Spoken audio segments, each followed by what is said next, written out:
Non stop entertainment బేస్గా ఉంటుంది ఈ cinema. ఏం నచ్చిందని మీరు 5 నిమిషాల్లో ఓకే అని చెప్పిండట? పాయింట్, ఆ సినిమా డైరెక్టర్ చెప్దాం అనుకున్న థాట్.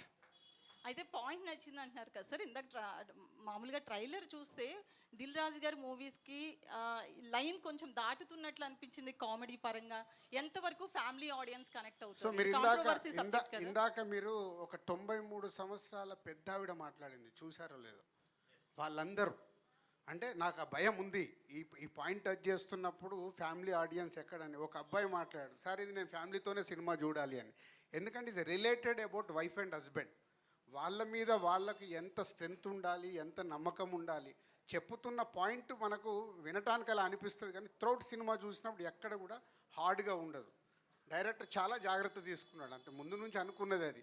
ఇది ఫ్యామిలీ ఆడియన్స్ కూర్చొని చూస్తున్నప్పుడు కూడా ఎక్కడ ఇదేంటి అన్నట్టు అనిపించకుండా చూడాలి అని. 90% ఆడియన్స్ అలాగే చూస్తారు.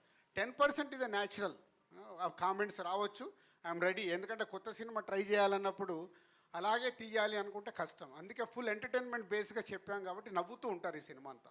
అయితే ఒక లైన్ తీసుకున్నప్పుడు 100% ఎక్కడో ఒక చిన్న రియాలిటీ అని ఉంటుంది కదా సార్. సో ఇలా ఎప్పుడైనా కేసు వేయడం కావచ్చు, ఇట్లా ఎక్కడైనా న్యూస్లో చూసారా? ఇది direct not about this product. డెఫినెట్గా ఒక ప్రోడక్ట్ను మనం కొన్నప్పుడు దాని మీద కన్జ్యూమర్ కోర్టుకు వెళ్ళిపోయి కేసులు వేయడం కామన్, చాలా చూసాం. కానీ అవి ఎప్పుడు ఎలివేట్ అవ్వవు. ఎందుకు? అది మన డైలీ లైఫ్లో 100 సమస్యలు ఉంటాయి, ఎవరు పట్టించుకో మనం చూడం. అదే ఇప్పుడు ఒకటి ఏదైనా హాట్ పాయింట్ వచ్చింది అనుకో, ఇందాక మీరు వేసిన క్వశ్చన్, హాట్ పాయింట్ వచ్చినప్పుడు ఏమవుతుంది, రియాక్ట్ అవుతాం.